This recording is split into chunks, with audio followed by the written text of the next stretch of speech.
Yo, New York. It is May 16th, 2022. You already know the vibes. Let's go, Mets.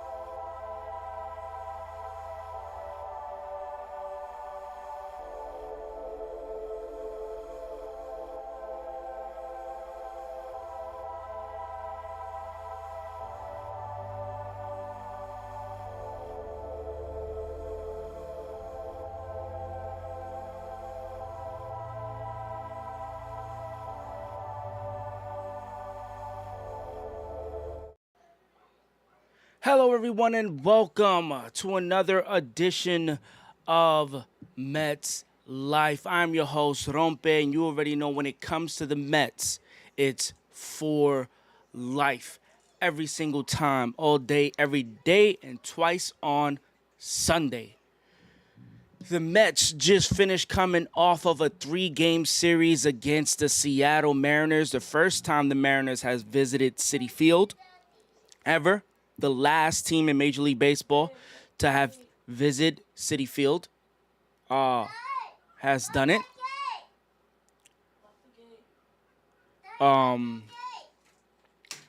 So I'm pretty happy about that. So a lot happened in this series, on and off the field. Tyler McGill,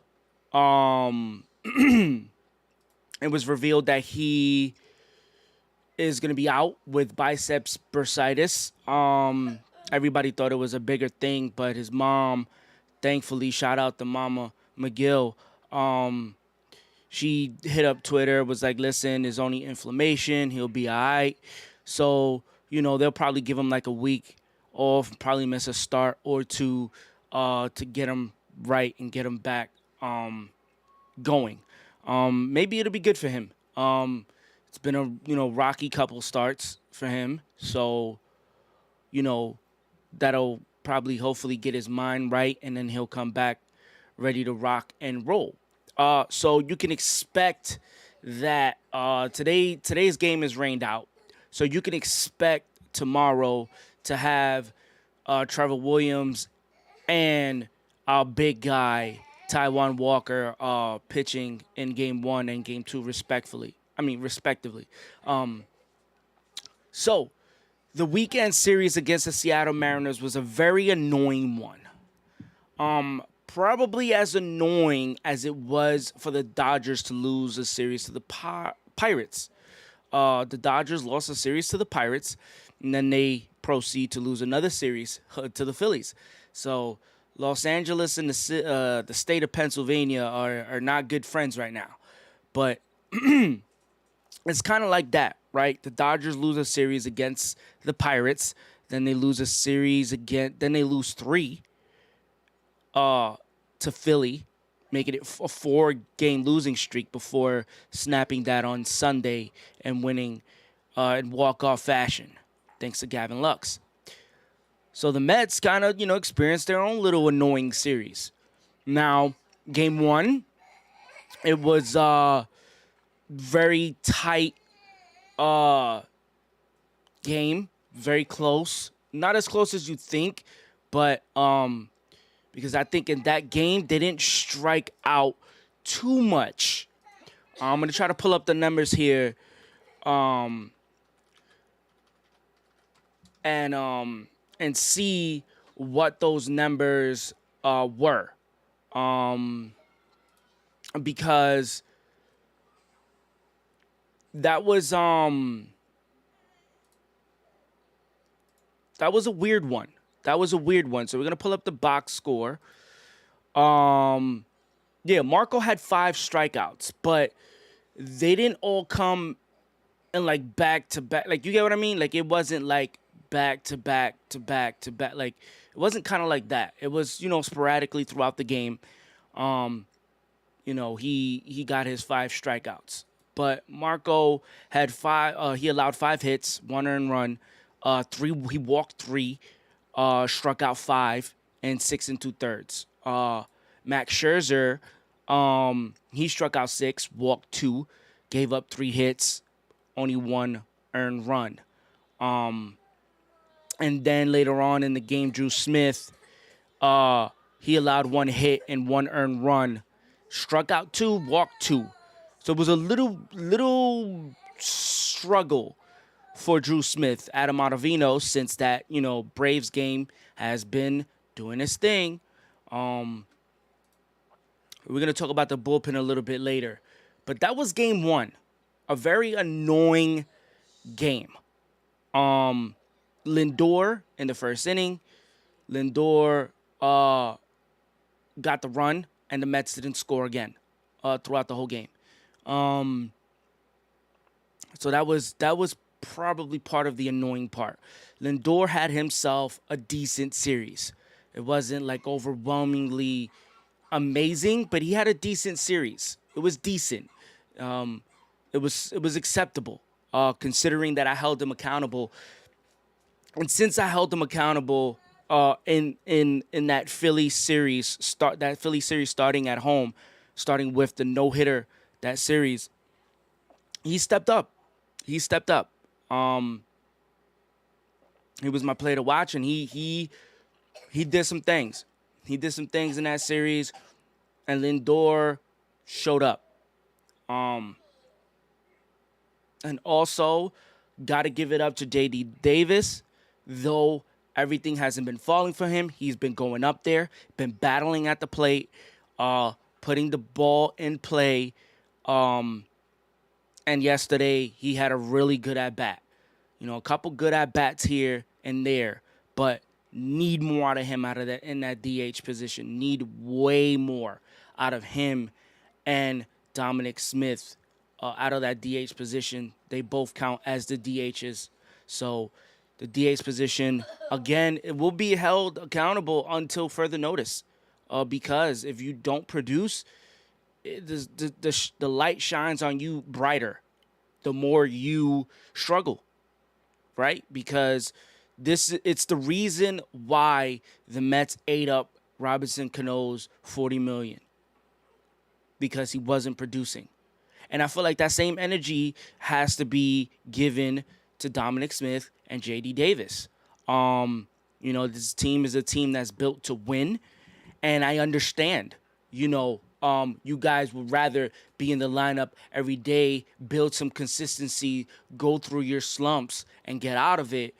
But, Luis Guillorme doesn't have that luxury, right? He has to come in, be ready to play defense, and be ready to hit. It's as simple as that. So is Jankowski. He has to be ready to hit. He has to be ready to play, because that's his role. Well, you guys' role is to be DHs, and it's to come in and do your thing. Basically, it doesn't get any more simple than that, right? There's no ups, there's no downs, there's no leaps, no bounds. That is it, plain and simple. Plain and simple, that is it. So the next game, the Saturday game, sorry about that. The Saturday game, the Mets win that one. The Basset Hound was on the mound. He goes 5 2/3. I thought it was 6 2/3, but he goes 5 2/3. Gave up 5 hits, 1 earned. Struck out 8, walked 3. Phenomenal game. Phenomenal. Seth Lugo wasn't his best self. Gave up 2 hits, allowed 2 earned, and that was pretty much two runners that were left on base that Chasen Shreve inherited and gave up the 3-run home run to Jesse Winker. Chasen Shreve, again, also gave up an earned run. Got to be a little bit better than that. Actually, a lot better than that. And honestly, Shreve, you gotta go to the back of the line, right? Joely Rodriguez, though he did give up a run on a base hit yesterday, came in, showed that he could do his thing. So basically what I'm saying is I would like to see Joely get a little bit more of that than Shreve, right? Let Shreve kind of just flip-flop them. Let Joely come in. Let's see what he can give us on a more consistent basis. And then Shreve, will pick up if necessary. Because, again, next man up. We got to have some protection in that bullpen, because if we don't, we're going to lose a lot more games like this. And it's a pattern. Every single game that we lost pretty much ends up the same, except the McGill loss, right? And except the loss against the Cardinals with Carrasco. But a lot of the other losses is bullpen giving up leads, and can't have that. Just can't have it. But we end up winning that game off of the 7th inning home run. It was actually a bomb home run in all 30 ballparks in the major leagues. But Patrick Mazeika, the Magic Man, give him props. Struggled all day long behind the plate because, emergency, got to come in, got to do his thing. But again, this is someone who, doesn't have that luxury of, okay, I need some more consistent at-bats because, you know what I can do, but I got to get hot. Nah, Mazeika got to come in and he got to perform. And what happened? He stepped in the box and he won his team the game. Does that mean he has to do that every time? No. But when you're put in a position where when you gotta come through, you got to come through. It's simple as that. That means your at-bats you gotta tighten it up. You gotta make the adjustment. This is a real key at-bat here. This is not where I'm just gonna free swing and let's see what we got. No, you gotta lock in and get it right. You know, J.D. Davis got it right in that game against the Phillies, you know, when the Mets came back in the ninth. He got it right. Got the base hit and drove in the runs. That's getting it right. You got to get it right. So Mazika came in, did his thing. Again, Dominic Smith, Ofa, just throwing up donuts. Can't have it. Cannot have it. Cannot. Because at the end of the day, there's other people who can get that opportunity, and if they can shine, they need it. Same thing goes for Escobar. Love him defensively. Love him as a clubhouse presence. I need more from the bat. I need more from the bat. And you're better than this. So I need more. We got to show up. We got to show up. Especially these next 3 series are super duper important because it gets crazy after that. So, got to come in. Yesterday's game, bananas. Pure madness. First inning, Francisco Lindor, absolute bomb off the lefty. He hit an absolute bomb, right? The Mariners come back. They score in the third. Carrasco, this was another little shaky start from Carrasco. He's been able to escape the troubles in other starts, but this one got away from him. But he battled through. He tried, but it just didn't work. Gave up 4. Only struck out 2. Walked 1. 8 hits. They were hitting him all night. You know, half their hits. They had 16, half of that given up by Carrasco. So, got to clean that up. Got to be a lot better than that, especially against the Mariners. Understand they have talent on that team. We're not going to sit here and pretend like they don't. But the game should not have went that way. But, again, in the 9th inning, the Mets, you know, clawing back, no quit, never say die. You know, come in, bases loaded. Runners on second and third. They walk Lindor to face Pete Alonso. For the series, Pete Alonso was 2 for 10 for the entire series. Up to that point, for the game, he was 1 for 4. So Pete needed to, he needed to have that good at bat. He needed to lock in, just like the batter before him, Sterling Marte. You got to lock in. Marte, I expect way better at bats than that. I don't know. Maybe he's pressing a little bit. Maybe he's trying to do a lot. But the minute he realizes that all he has to do is get on base and things will start, you know, picking up for him, then I think you'll see a lot more production from him. Because when he's on and he's hitting, the Mets are creating runs. You know, when he's going, you know, because Brandon Nimmo's elite. He's going to do what he does on base and driving guys in. But when those two are locked in, the Mets are going to score. It's as simple as that. So it was a really ugly at-bat, especially a guy coming in, bases loaded, wild. You got to, it's know your personnel. You got to know this guy. I understand, you know, Marte, probably you play for Oakland. I'm sure you face Diego Castillo. You have to know. Wild. Like a Jose Alvarado. Again, they both came from the same team. Wild.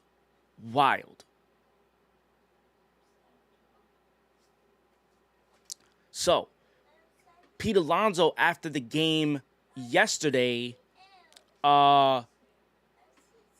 said something.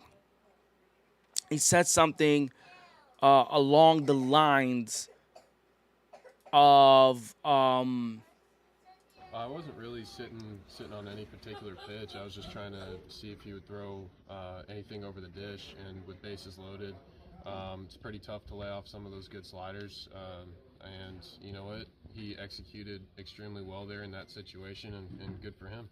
I mean, that was a tough AB, especially ripping those sliders in there. And I mean, good for him. He executed. Did you think he swung, Pete? That last one, did you think he swung? I mean, I didn't think so, but then like after a while. All right. So we'll get to the second part of that question in a minute. So Pete said he didn't go up there really looking for anything specific. He just went up there kind of just trying to see what, find something that works, right? Pete hitting 272 on the season, 8 home runs, 29 RBIs, top of the league in RBIs, right?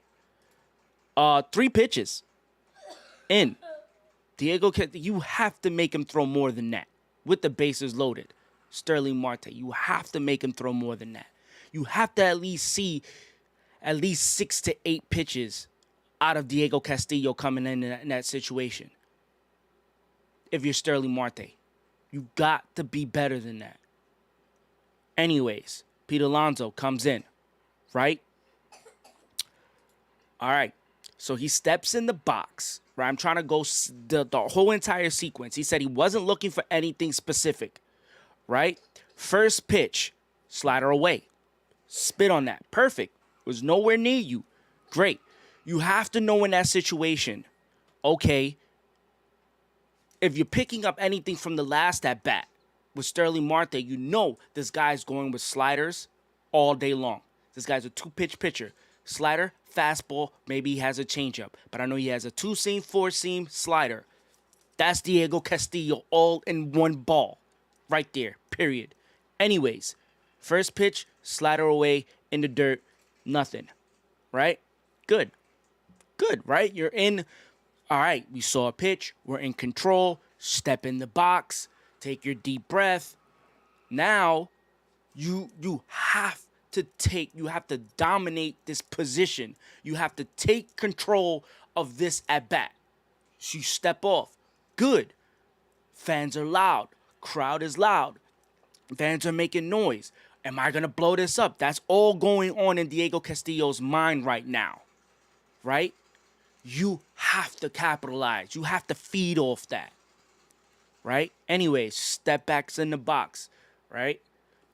So, remember, in your mind, first pitch, slider away. This pitch right here, 87 miles an hour down the D.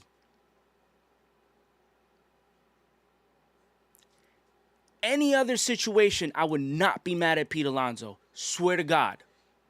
He's having a great season. He has been doing well. No reason to be mad at Pete Alonso. Except for this. Moments like this is what fans have resented Carlos Beltran for. You're Pete Alonso. This is the bottom of the ninth. 2 outs, bases are juiced. You're not looking for anything specific except for something over the plate. Those were his words. We're going to play it back. Sitting on any particular pitch, I was just trying to see if he would throw anything over the dish, and with bases loaded, it's pretty tough to lay off some of those good sliders. Wasn't looking for anything specific. Just wanted to see, he wanted to get his pitch over the plate. I mean, I cannot draw it up any better than that. This is a guy, if you got the scouting report, you have to have that. You got to have the scouting report on every single pitcher on that staff. Before you come up there, right, before you get on that on-deck circle, I'm pretty sure you're talking to Eric Chavez, and you listen, what's the scouting report? What are we thinking of? All right, fastball, slider, changeup. That's it. Nothing else. No curveballs, no nothing. 87-mile-an-hour changeup. And he just did nothing, didn't move a bone. The only thing I'm mad at Pete Alonso for, you cannot ever look at an 87-mile-an-hour pitch down the middle like that, drawn up for you on a tee, batting practice. That should have been grand slam. Pete Alonso wins the ball game, and he did nothing.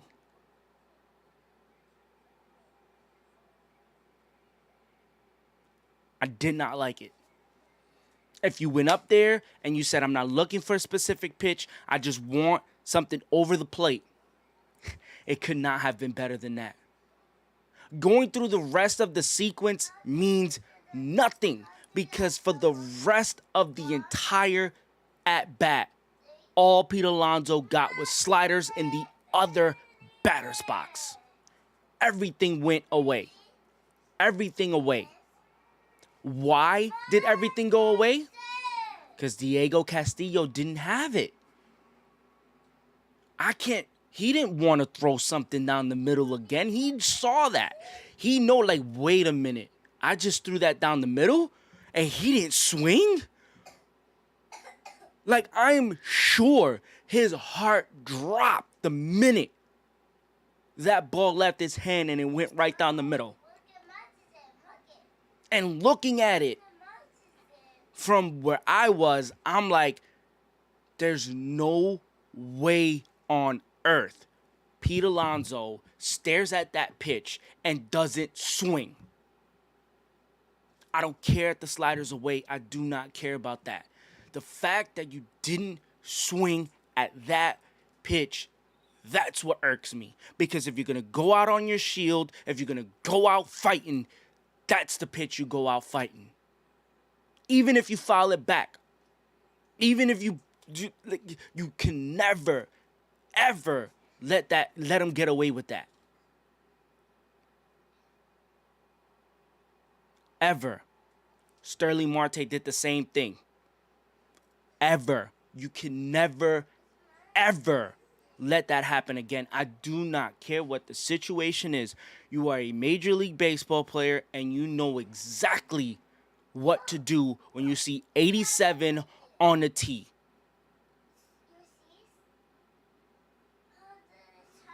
Nothing else. The rest of the at-bat goes as it goes. Sliders away. The final pitch, he check swings, is a 3-2 count, check swings. And I hate to see a game end like that. I understand it's a very important call. If he calls it, a ball, then Seattle's upset because the game is tied. If he calls it a strike, the Mets are upset because game is over. You can just never let that happen. Why? Because in this town, in this city, in this fan base, never, ever, ever stare at a pitch down the middle. Ever. Ever again. It cannot happen. Cannot. Absolutely, positively cannot happen. Because that you gave away the at-bat. In my eyes, that is the reason why I believe that you cannot give up that at-bat. Because when you give that up, you're giving away the at-bat. You basically gave Diego Castillo a get-out-of-jail-free card. I would never in my wildest dream imagine Pete Alonso looking at 87 middle. I'm not talking about maybe it was like middle in or middle away, maybe middle up or middle down. No, middle. I'm talking bullseye middle. And he just stared at it, and no, that absolutely cannot happen. It cannot. And I've seen that a lot more often. And it just cannot happen. This team is too good to see a pitch like that and not take a swing. I don't care if you foul it back. You never let them get away with that. And he let him get away with that. Can't. You can't. You can't. You can't. So tomorrow, today's game was rained out. Tomorrow we got a doubleheader against the Cardinals. Starting at 3:10. It's again another doubleheader for the Mets. So what to expect? The Cardinals, the last time we saw the Cardinals, the Mets and the Cardinals got into it. A couple players have got hit in the series. Pete Alonso got hit the previous night in the head, was upset, but didn't say anything, went to first base. And then the next day, J.D. Davis gets hit in the ankle, has to come out of the game. And after that, Mets pitcher comes in, throws up, high and tight to Nolan Arenado. He takes exception to that. He says, do it again. I dare you. Bench is clear. Pete Alonso gets grabbed up by the coach, first base coach. Stubby Clapp, I think that's his name. And Stubby, pulled him. And then Genesis Cabrera helped get him down to the ground, Pedro Martinez style. Real cheap. Grabbing him from behind like that was real cheap. So they'll see each other again tomorrow for 2, and then Wednesday, and then again Thursday for the last game of the series. There's no time to panic. Only because you look at the Dodgers, they've gone through this. You look at Milwaukee, they kind of gone through it as well. Good teams are it just happens, right? Not everybody, not every team, has a schedule like the Yankees have it. And I don't care. Say what you want. Oh, but you got to play the game, and you got to win the game, and they're getting timely hits, and they're just good. They're just better. That's the point. And they're better than the White Sox. So, of course, they're going to win that game. It's as simple as that. The notion that the Yankees maybe should win against the White Sox is an absolute joke to me. This notion that fan base has that, it's not our fault. Well, you're right. It's not your fault. The Yankees are doing what they're supposed to do because, trust me, if the Yankees weren't winning games, if they were losing games to the White Sox, if they're losing games to the Royals, if they're losing games to the Guardians, if they're losing games to Detroit, the fan base would be tearing them a new one right now. So thankfully, yes, they beat the Blue Jays. Good. Listen, the Yankees are a good team. I've said it all along. That team is going to win 90-plus games. Got the best record in baseball, only 9 wins. Only team in baseball without double-digit losses. Congratulations. You are a victim of a very, very, very good schedule. In a league where I'm going to keep it 100. If you go from 1 to 30, look at the win totals. I mean, there's not many, let's look at the elite teams from the American League. The Angels, the Astros, the Yankees, the Blue Jays are good. That's it. Tampa's good. That's it. I mean, that's all I got.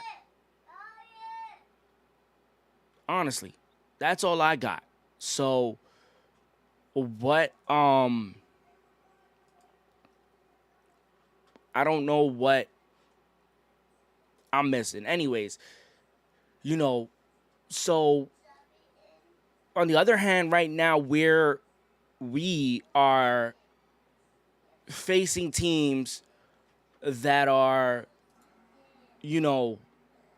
how could I say it? We're facing teams that are really good. Some of the elite teams. The Phillies, say what you want about them. Look at what they just did to the Dodgers. Right? The Braves are a team that nobody's giving up on the Braves. Anybody's giving up on the Braves right now? I don't see anybody in baseball, sports talk radio talking about they're giving up on the Braves. The Braves are washed. The Braves are punch drunk, championship hangover.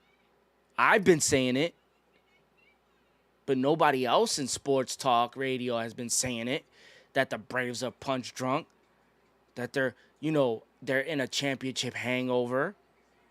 I've been saying it because it's real. It's real. Few teams have overcome that. Very few. It's very difficult, right? But again, like I said, the Phillies, they have a very potent lineup, much like the Yankees, right? They have starting pitchers who are good. Not elite, but they're good, serviceable. Should be able to, hold it down 5-6 innings, right? And they showed up against LA, and LA crapped the bed. Back-to-back series. Is anybody counting LA out? Is anybody saying LA is not good enough? That the LA is not cut out to win? That they shouldn't be in the top 5 teams in baseball right now? Absolutely not. I could find you a million people that would take the Dodgers right now in a series against the Yankees. I could find a bunch that'll take the Dodgers right now, today, right now. The World Series started today. I know a bunch of people that'll take the Dodgers over the Yankees if the World Series started today. Even with how good the Yankees are playing. But again, it's like I said, we're not going to sit here and pretend, right? Like people were saying, the Mets are just facing a soft schedule. They face, they faced the Nationals. They faced Arizona. Arizona is, above 5. I think every team in the West is above 500 right now. And the NL West is above 500 right now. Every team in the NL West is above 500 right now. They're above the Rockies. Right? At 18 and 17. The Giants are 20 and 14. Padres are 22 and 13. Dodgers are 21 and 12. Right? So, I mean, even the Phillies are a game below 500. Right? I mean, we're not going to sit here and, let's look at this American League. I want to look at this American League because it's bananas to me, right? So the Yankees are better than the Tigers. The Yankees are better than the Royals. I mean, these are the bottom feeders of the American League. Tigers 12 and 23. Royals 12 and 20. Guardians 16 and 17. White Sox 16 and 17. Now, if they face the Twins are an elite team in the American League. If they face the Twins, but the Yankees have always beat the Twins. I mean, remember, it's death, taxes, and the Yankees always beating the Twins. It's always happened. So even if they face the Twins, they're a favorite. Right? The Rays are a good team. That's a team that always brings it when they face the Yankees. We'll see what happens when they face them. right? They just faced the White Sox, 16 and 17. Bunch of injuries. They're going to face the Orioles on the road to come back home and face the White Sox again, and then the Orioles again. So I give it to them. I give it up to them. They have been like, listen, if I'm a Yankee fan right now, I'm like, thank you for giving us these teams right now, because you get to stack wins against the bottom of the bottom, and you get to gain that confidence. You get to gain that confidence that you otherwise wouldn't have if you would be facing if you would have faced the Astros, if you would have faced the Angels. And I'm pretty sure, you know, as Yankee fans, y'all should be like, we'll beat them. Bring on the Astros, bring on the Angels. We don't care. We're gonna beat them. You should feel that way. Because at the end of the day, you're the Yankees, right? America's team, the Yankees. The evil empire. It's what you're supposed to do. It's what you've been doing for the last, 6 years? 2017, 2018, 2019, 2020, 2021. I mean, the last 5, 6 years, y'all been winning 90-plus games, going deep in the postseason. Probably got eliminated in the division series a couple times. Last year was a wild card. Even in I think in 2016, I even had 2015, I think I had a wild. I'm not sure. 2015, I think I had a wild card. Still, like, it's the Yankees. Like, yes. I mean, if I don't care if I'm a Yankee fan, right? If I was a Yankee fan right now, I would say thank you for giving me the schedule you have given me, because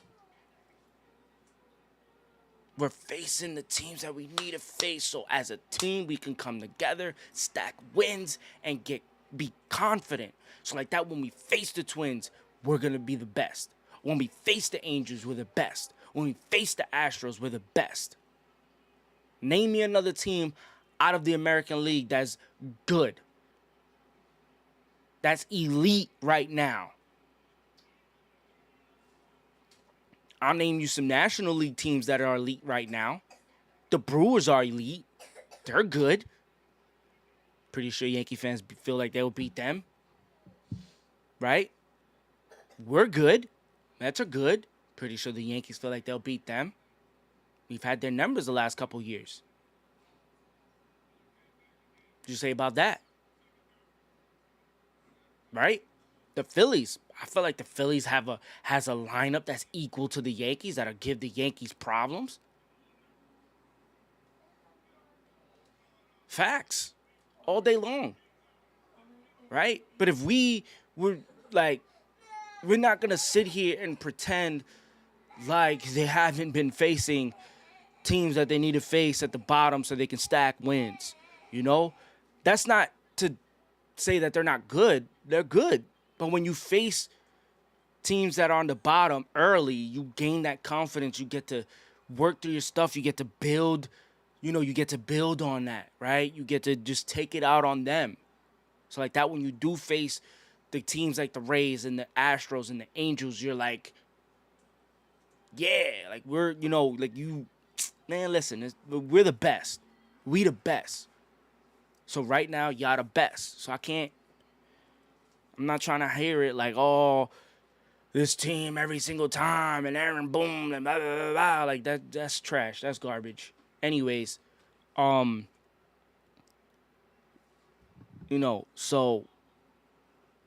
going back to this week series, we have Bassett going Thursday. We have Scherzer going Wednesday. And then we have Walker and Williams going tomorrow. I don't know if anybody gets pushed back. I doubt it with the day off. I highly, highly doubt it with the day off. But we're gonna go with the players that we're gonna hold accountable. I mentioned it earlier. Eduardo Escobar, for me, I'm highlighting him as the player to watch for this series because it's time. It's time to wake up that bat. It's time to show people why you were an all-star. It's time to show people why you're a good bat. It's time to wake that bat up. Get some hits, right? So it's time. It's time. It's time to stop with them whack strikeouts. It's time to, let's put some decent at bats. Because early on in the season, when he wasn't getting hits, he was still getting on base via the walk or hit by a pitch or whatever. So you got to continue that. Find a way to get on base to add to this team. You got to get on base. So holding Escobar accountable. Escobar is the player to watch for this series. And again, the DHs. The DHs will be spotlighted until they show that there's nothing to worry about. Until then, the spotlight's on them. So I'm holding Escobar accountable, and the spotlight still shines bright on the DHs. And they got to get it right. They got to get it right. Feel me? You got to get it right. Got to understand what your role is. Wake up them bats, and let's get it popping. That's it. It's as simple as that. Just wake the bats up. Forget about everything else. Let's get some hits. Let's stack some hits together. Just for me, it's about quality of at-bats, right? It's how your at-bats look. If they look uninspiring and you're swinging at pitches that are and your swings don't look good, I ain't with it. That's kind of how Dominic Smith looks to me right now, and that's not good. That's just not good. For me, that doesn't work. And, I just don't like it because, one, again, like I mentioned before on the stream, Dominic Smith was someone that the Mets were about to trade, and they didn't because of Eric Hosmer. Whether he was going to accept the trade or not because he had a trade clause. So it was on Eric Hosmer. If he was going to accept the trade to another team, it was going to be a 3-team deal. And he didn't want to do that. Or whatever the situation was. But it didn't go through. And if this front office is as serious as it is, especially eating $40 million from Robinson Cano's contract, that means everything is in play. That means if Dominic Smith isn't performing, we got to find somebody who is. J.D. Davis isn't performing, we got to find somebody who is. We root for the laundry here. It's as simple as that. So if we're not committed to you long term, if you're not Pete Alonso, who's actually is performing, so he's excluded from that conversation, and Nimmo and McNeil, those guys have stepped it up, changed it. Now, I understand they're getting more playing time. They're playing more every day. I get it. I do get that. But I'm sorry. We're not for the excuses right now. This is a good team. We're on top. We got to win. We got to stack wins. We got to face good teams and win. So we got to move on from the excuses. We're not a team that makes excuses. We got to move on from that. We got to show that we're good. So hopefully we can do that. We take on this team. Guys to watch for, again, limit the damage is the message. Nolan Arenado, Goldschmidt, and I forgot who's the other guy. I don't know. Those the top two that come to my mind right now are Goldschmidt and Nolan. I'm sure, Tyler O'Neill is good. Dylan Carlson is good. They have good guys. Harrison Bader is good. They got good players. They're a good team. So, but again, limit the damage. If they do what they do, you got to be able to, one, respond, and two, limit that to just that. And that's it, man. you already know when it comes to the Mets, it's always for life. Got the Cardinals doubleheader tomorrow. So that's how we do. You already know I'm your host, Rompe. You guys will catch me on Thursday. And hopefully the Mets win this series, if not split. So let's make that happen.